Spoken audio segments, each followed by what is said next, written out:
بسم اللہ الرحمن الرحیم۔ السلام علیکم۔ سبق نمبر 4، پاکستان کی سرزمین اور آب و ہوا، land and climate of Pakistan, اور اس کا لیکچر نمبر ہے 5۔ آج کا ٹاپک ہے آب و ہوا کا زندگی پر اثر۔ تو آج کے ٹاپک میں ہم یہ پڑھیں گے کہ مختلف خطوں کی آب و ہوا مختلف ہونے کی وجہ سے ان کے رہن سہن پر کیا اثر پڑتا ہے۔ کسی جگہ کی آب و ہوا اور موسمی کیفیات اس علاقے کے مکینوں کے بود و باش یعنی رہن سہن کے طریقوں، لباس، غذا، پیشوں، مصروفیات، کھیل، رسوم و رواج اور معاشی اور اقتصادی سرگرمیوں کو بھی متاثر کرتے ہیں۔ پاکستان رقبے کے لحاظ سے ایک وسیع و عریض ملک ہے، یعنی بہت ہی لمبا اور چوڑا اچھا خاصا بڑا ملک ہے، اس لیے اس کے مختلف خطے ہیں اور ان خطوں کی آب و ہوا میں نمایاں فرق ہے۔ اسی کی وجہ سے مختلف علاقوں کے عوام کے رہن سہن کے طریقوں اور رسم و رواج میں بھی نمایاں فرق نظر آتا ہے۔ اگر ہم بات کریں پاکستان کے شمالی پہاڑی علاقوں کی، تو وہاں پر کیا ہوتا ہے کہ موسم سرما شدید نوعیت کا ہوتا ہے، مطلب اتنا شدید ہوتا ہے کہ درجہ حرارت نقطہ انجماد سے بھی نیچے گر جاتا ہے اور اکثر علاقے برف سے ڈھک جاتے ہیں، اور اس برف سے ڈھکنے کی وجہ سے وہاں شدید سردی ہوتی ہے، اور اس سردی کے باعث اس علاقے کی انسانی، حیوانی اور نباتاتی زندگی بری طرح متاثر ہوتی ہے۔ اس علاقے کے لوگ سردیاں شروع ہونے سے پہلے ہی ضروری غذائی اجناس اور مویشی جمع کرنا شروع کر دیتے ہیں، اور موسم سرما میں روزی کمانے کی غرض سے عارضی طور پر میدانی علاقوں میں نقل مکانی کر جاتے ہیں، یعنی شفٹ ہو جاتے ہیں، اور موسم گرما شروع ہوتے ہی اپنے گھروں میں واپس آ جاتے ہیں۔ اور جب گرمیوں کے موسم میں برف پگھلنا شروع ہوتی ہے تو زندگی کی گہما گہمی دوبارہ سے شروع ہو جاتی ہے۔ جو درخت، پودے، گھاس وغیرہ جو ہے وہاں پھلنا پھولنا شروع ہو جاتے ہیں۔ جو برف پگھل رہی ہوتی ہے اس کی وجہ سے جو چشمے، ندی، نالے منجمد ہو گئے تھے برف کی وجہ سے، وہ دوبارہ سے بہنا شروع ہو جاتے ہیں اور اس علاقے کی حسن اور خوبصورتی میں مزید اضافہ کر دیتے ہیں۔ اچھا، اور اس کے علاوہ مشرقی علاقے جو ہیں، شمال مشرقی پہاڑی علاقے جو ہیں، ان کی صحت جو ہے عوام کی، اس پر بھی اس کا اثر پڑتا ہے۔ وہ جسمانی طور پر بہت مضبوط ہوتے ہیں۔ آپ نے دیکھا ہوگا کہ ان کا رنگ سرخ اور سفید ہوتا ہے۔ وہ سخت جفاکش ہوتے ہیں، بہادر ہوتے ہیں، کیونکہ وہ پہاڑوں میں رہنے والے لوگ ہوتے ہیں، تو وہ پہاڑوں کی طرح ہی ان کا جو وجود ہے وہ سخت ہوتا ہے، اور سخت اس موسموں کی کیفیات کو برداشت کرنے کی وجہ سے وہ باہمت، جرأت مند اور مضبوط ہوتے ہیں۔ ان کا جو لباس ہے وہ کیا ہوتا ہے کہ وہ سردیوں میں یا ویسے بھی زیادہ تر جو ہے وہ اونی کپڑے، گرم کپڑے استعمال کرتے ہیں۔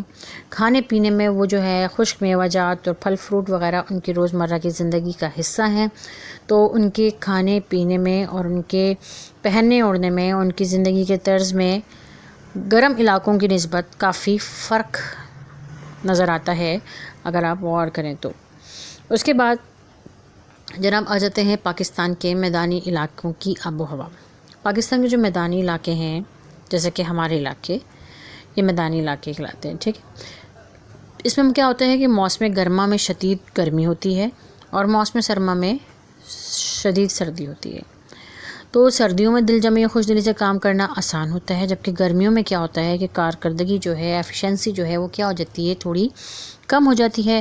گرمیوں میں لوگ ہلکے کپڑے پہنتے ہیں، جبکہ سردیوں میں موٹے اونی کپڑے استعمال کیے جاتے ہیں۔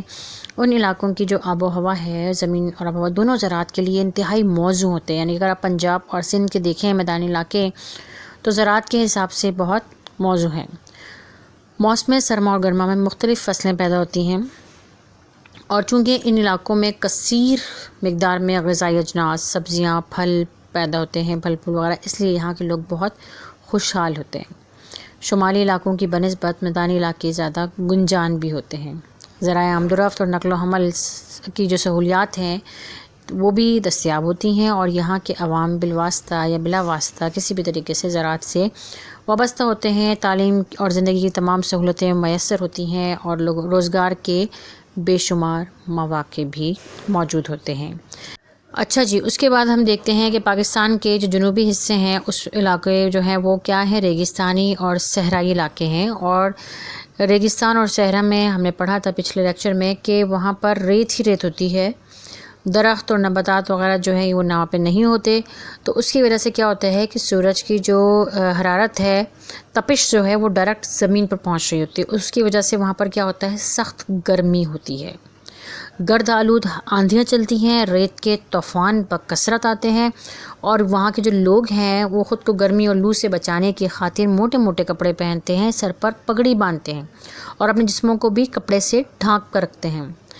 یہ لوگ راتوں کو سفر کرتے ہیں کیونکہ راتوں کو صحرا نسبتاً ٹھنڈے ہوتے ہیں۔ یہاں کے لوگ جو ہیں بھیڑ، بکریاں، دیگر مویشی وغیرہ پالتے ہیں۔ جن علاقوں میں نہروں کے ذریعہ پاشی ہوتی ہے وہاں پر صرف کاشت ہوتی ہے، اور اس کے علاوہ کہیں پر بھی وہاں پہ مطلب پودے وغیرہ جو ہے وہ نہیں نظر آتے۔ ٹھیک ہے جی۔ اچھا، اس کے بعد دیکھیں سطح مرتفع بلوچستان۔ سطح مرتفع بلوچستان سب سے بڑے جو ہے رقبے پر پھیلا ہوا سطح مرتفع ہے۔ یہاں کی جو آب و ہوا ہے وہ بھی شدید قسم کی ہوتی ہے۔ موسم سرما میں اکثر علاقوں میں شدید سردی پڑتی ہے، اور بعض علاقوں میں تو بعض مقامات پر تو برف باری بھی ہوتی ہے۔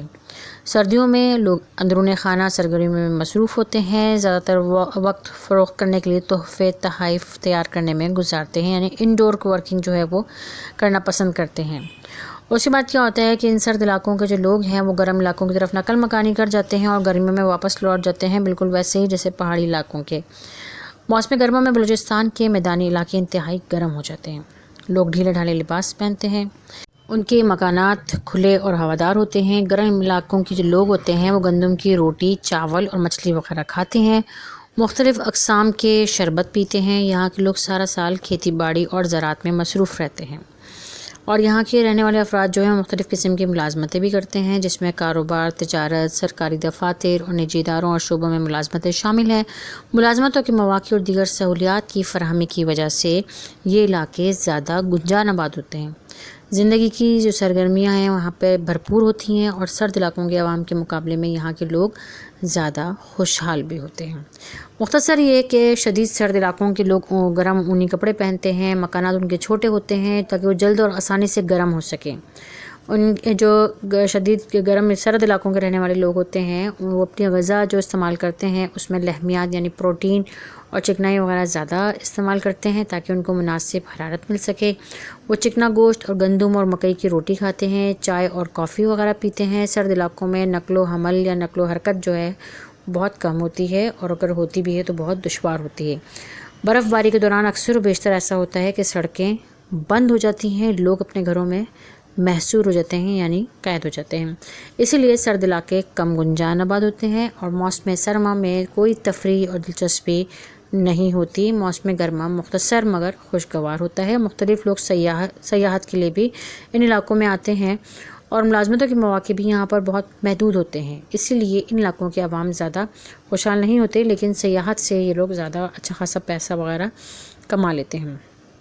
تو جناب یہ تھا ہمارے پاکستان کی آب و ہوا اور آب و ہوا کا زندگی پر اثرات، کہ ہم نے دیکھا کہ آب و ہوا کے کیا زندگی پر اثر پڑتا ہے، شمالی علاقوں میں یعنی پہاڑی علاقوں میں کیا فرق ہے، ریگستانی علاقوں میں کیا فرق ہے، میدانی علاقوں میں کیا فرق ہے، اور صحرا کیسے ہوتے ہیں۔